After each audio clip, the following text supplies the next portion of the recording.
और मीणा समाज में इतनी शिक्षा आई कि नीम का थाना के पास में गांव था नया बास। पहले वो गांव इस चीज के लिए फेमस था, डाकुओं के लिए, कि वहां के डाकू बड़े फेमस हुए थे। लेकिन अचानक एजुकेशन आने के बाद में अब उस गांव की स्थिति यह है कि उस गांव में खूब सारे कलेक्टर हैं, आईएएस ही आईएएस है। तो पढ़ाई क्या चेंज कर देती है, उसका एक बेहतरीन उदाहरण है कि आप हालात बदल दिए।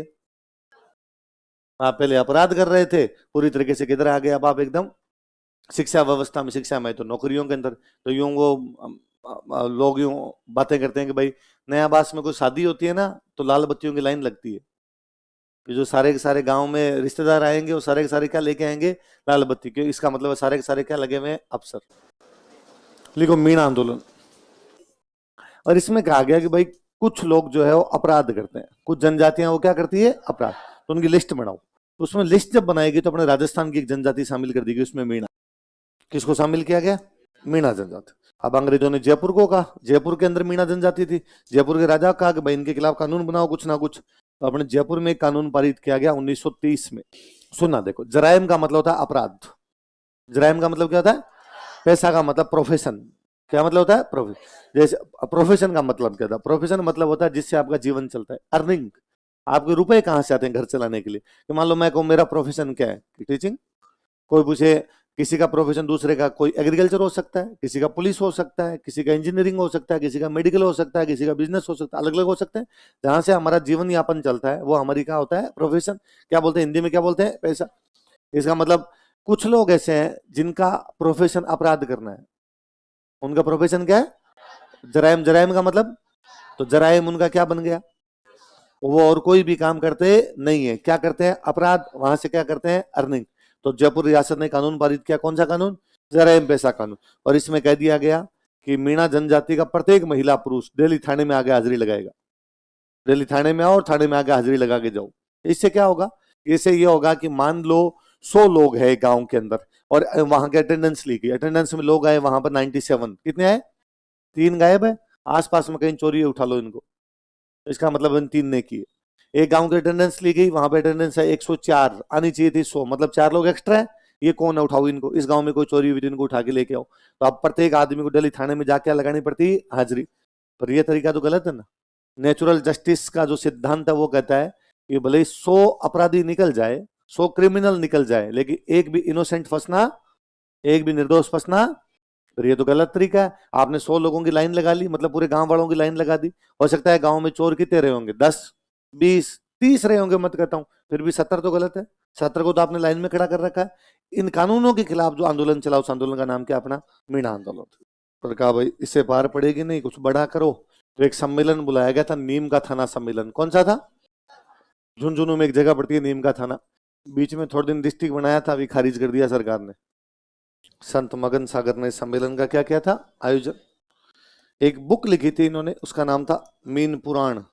ये जब बुक लिखी थी, इस बुक के अंदर पहले तो क्या, संत मगन सागर ने सबको बिठा के समझाया, और समझा के अब मीन पुराण बुक में उन्होंने क्या लिखा? उन्होंने लिखा भाई मीणा जनजाति की उत्पत्ति भगवान विष्णु के पहले अवतार से मानी जाती है। भगवान विष्णु के कितने अवतार है? क्या बुरी स्थिति है तुम लोगों की। न घर में कुछ सीखा, न स्कूल ने कुछ पढ़ाया, खुद के तो लक्षण ही नहीं तुम्हारे। मैंने तुम्हारे जैसे बच्चे पहली बार देखे जो अपनी मूर्खता पे हंसते हैं। नहीं आना कोई बुरी बात नहीं होती, उस पे हंसना बहुत बुरी बात है। तुम्हें खुद की मूर्खता पे हंसी आती है, हाँ हाँ नहीं याद है, हाँ हाँ ये भी नहीं आ रहा हमें, है? पहला अवतार है मत्स्य। कौन सा है? साइंस भी कहती है कि सबसे पहले जलचर पैदा हुए थे। क्या पैदा हुए? तो मछली कहाँ रहती है? जल में। कहाँ रहती है? जल। दूसरा अवतार है कूर्म। कौन है? कछुआ। मतलब उस जल में भी और थल में भी, जो जल में भी रह सके और थल में भी रह सके, तो वो दूसरा अवतार है। फिर तीसरा अवतार है वराह। कौन सा अवतार है?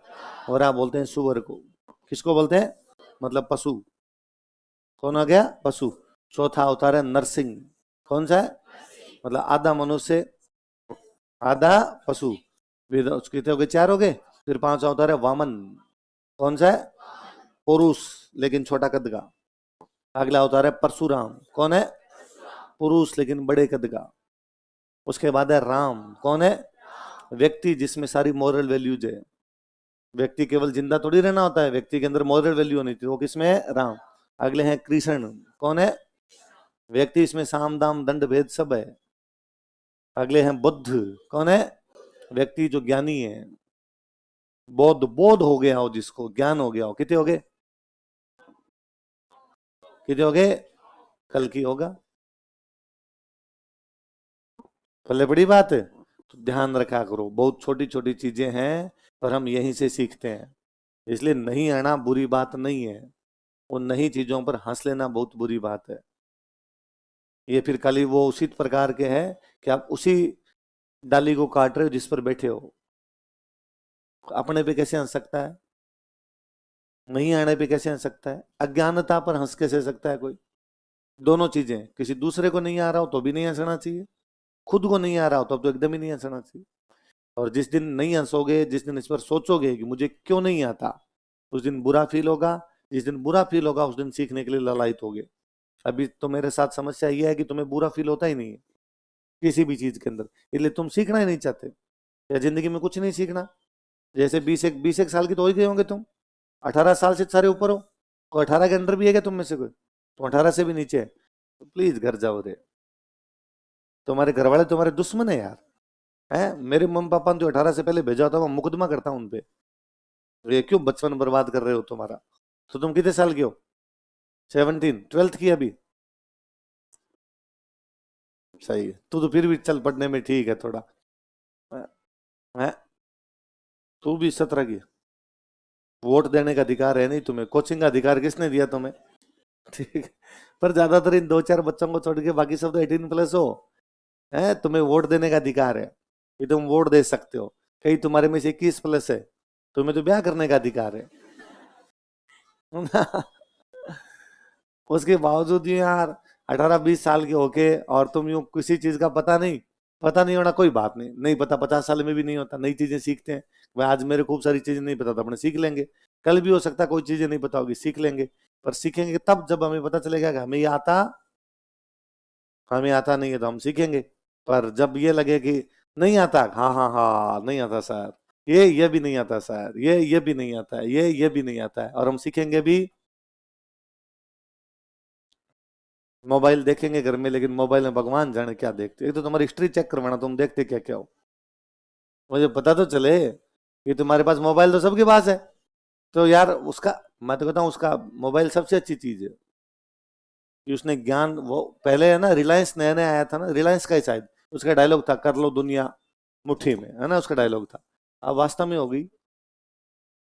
यहाँ बैठे हो, अभी अभी अमेरिका में क्या हुआ हमें पता है? पहले 4 दिन बाद में पता चलता था, अखबार में आता था अब क्या अमेरिका में क्या हुआ है। अब सारी चीजें पता है। अमेरिका के राष्ट्रपति ने ट्वीट किया, तुम उसके नीचे गालियां निकाल देते हो।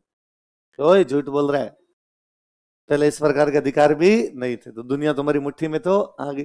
पर ये तुम्हें सोचना है कि उसमें तुम्हें क्या देखना है क्या नहीं देखना है। तो उसमें देखने की चीजें खूब सारी है। मैंने हिंदी मीडियम वालों को तो मैं एक दिन पहले ही कहा था, कुछ ही नहीं उसमें तो, एक दिन पूरे दिन बैठ के थोड़ी हिम्मत दिखा लो, इंग्लिश के वीडियो सुन लो। एक दिन कि जितनी रील्स देखूंगा मैं सारी इंग्लिश में देखूंगा। अगले दिन से तो मोबाइल तुम्हें इंग्लिश की रील ही दिखाएगा। सारे दिन इंग्लिश इंग्लिश सुनोगे तो ज्यादा नहीं तो कोई 5% 10% तो सीखोगे, कुछ फायदा ही होगा। और रील्स देखते तो तुम, ये तो है नहीं कि भाई आप मोबाइल के हाथ ही नहीं लगाते, लगाते हो, उसमें कुछ ना कुछ देखते हो, तो क्यों ना अच्छी चीजें देख ली जाए। उसमें डेली ये देख लिया जाए कि मैं दैनिक भास्कर का ऐप ही डाउनलोड कर लूंगा। ऐप डाउनलोड किया तो अपने आप ही न्यूज देता रहेगा। इवन भास्कर वाला ऐप तो ये और बताता रहता है कौन सी न्यूज तुम्हें पसंद है। क्या तुम एंटरटेनमेंट देखना पसंद करोगे? क्या तुम खेल देखना पसंद करोगे? क्या तुम पॉलिटिक्स देखना पसंद करोगे? क्या तुम इकोनॉमी देखना पसंद करोगे? एंटरटेनमेंट लगाओ कि मुझे फिल्मों के बारे में जानकारी लेनी है। खेल लगाओ कि आज मैं थोड़ा क्रिकेट के बारे में देख लेता हूँ। पॉलिटिक्स लगा लो कि आज मैं पॉलिटिक्स के बारे में देख लेता हूँ। वो ये और पूछता है कौन से इलाके की न्यूज चाहिए, जयपुर की चाहिए, सीकर की चाहिए, भरतपुर की चाहिए, टोंक की चाहिए। वो लगाओगे, मैं टोंक की देखूंगा, टोंक में क्या क्या न्यूज आई। और नहीं तो टोंक के 4 शहरों के नाम ही सीखोगे, ये टोंक की तहसीलें कौन कौन सी है, ये जानना नहीं है क्या? हाँ ना तो भरो। तुम ये मूर्तियों की तरह बैठे रहते हो। हैं, तुम एक तो स्कूल वाले मोड से बाहर आओ। स्कूल के अंदर जाते थे, सुबह सुबह जल्दी जबरदस्ती घर के उठा के तुम्हें भेजते, वहां जाते मार साहब के डर से बैठे बैठे लिखते रहते, फिर वापस आ जाते। तो भगवान विष्णु के कितने अवतार हैं? 9 हो गए, 10वां होना बाकी है। 10वां कौन सा होगा? पहला कौन सा? कौन सा? मत्स्य। मत्स्य मतलब क्या होता है? मछली।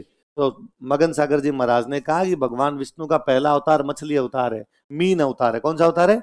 और मीणा जनजाति की उत्पत्ति वहीं से मानी जाती है कि उस मीन अवतार से मीणा जाति की उत्पत्ति हुई।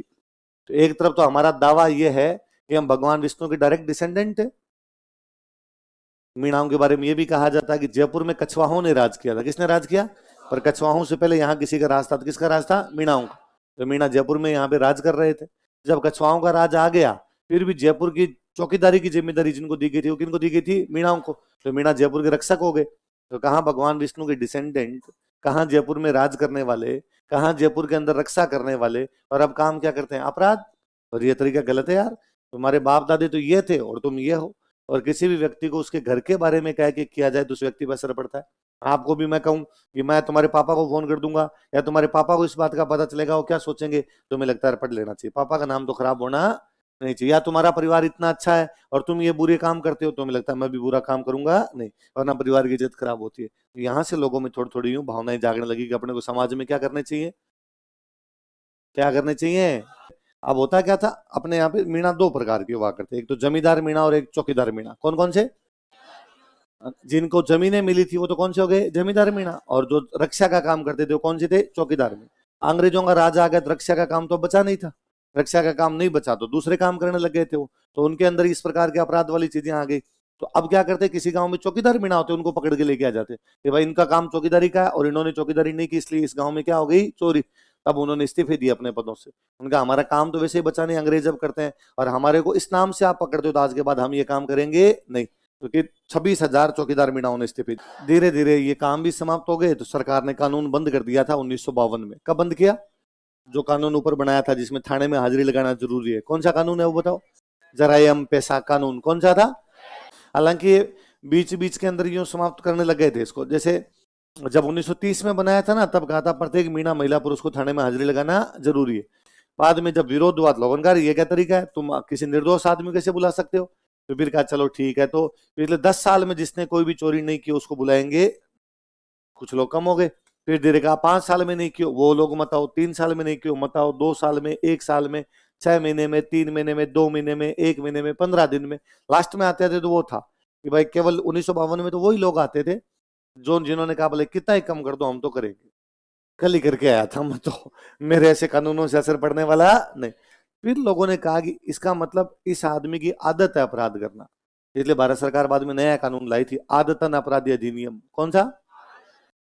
कुछ लोगों का अपराध करना क्या बन गया? हैबिचुअल ऑफेंडर, हैबिट बन गई है उनकी, इसलिए आदतन अपराधी वो लोग हैं। ये कानून आज भी चलता है। आज भी हर थाने में आदतन अपराधियों की लिस्ट होती है कि इस थाने के अंदर ये आदतन अपराधी है। पुलिस ध्यान रखती है। उनको यदि थाना छोड़ के कहीं जाना होता है लिखवा के जाते हैं कि हम शहर से बाहर जा रहे हैं, पुलिस परमिशन देती है तो जाते हैं, वरना जाने देते हैं। चुनाव वगैरह आते हैं तब उनको बुला के लिस्ट करते हैं एकदम, तो हम कहीं नहीं जाओगे, यहीं रहोगे, सब कुछ ध्यान रखते हैं उनका। तो बाद में अलग प्रकार से कानून आया, क्योंकि 47 में देश आजाद हो गया था। आजादी के बाद में शिक्षा आ गई थी, और मीणा समाज में इतनी शिक्षा आई कि नीम का थाना के पास में गांव था नया बास। कौन सा था? पहले वो गांव इस चीज के लिए फेमस था, डाकुओं के लिए, कि वहां के डाकू बड़े फेमस हुए थे। लेकिन अचानक एजुकेशन आने के बाद में अब उस गांव की स्थिति यह है कि उस गांव में खूब सारे कलेक्टर है, आईएएस ही आईएएस है। तो पढ़ाई क्या चेंज कर देती है, उसका एक बेहतरीन उदाहरण है कि आप हालात बदल दिए। आप पहले अपराध कर रहे थे, पूरी तरीके से किधर आ गए अब आप? एकदम शिक्षा व्यवस्था में, शिक्षा में तो नौकरियों के अंदर। तो यूं वो लोग यूं बातें करते हैं कि भाई नया बास में कोई शादी होती है ना तो लाल बत्तियों की लाइन लगती है, कि जो सारे के सारे गांव में रिश्तेदार आएंगे वो सारे के सारे क्या लेके आएंगे? लाल बत्ती। क्यों? इसका मतलब सारे के सारे क्या लगे हुए हैं? अफसर। क्या लगे हुए हैं? तो 1952 के बाद में तो वैसी चीजें कम हो गई, तो 1952 में कानून क्या कर दिया गया था? समाप्त।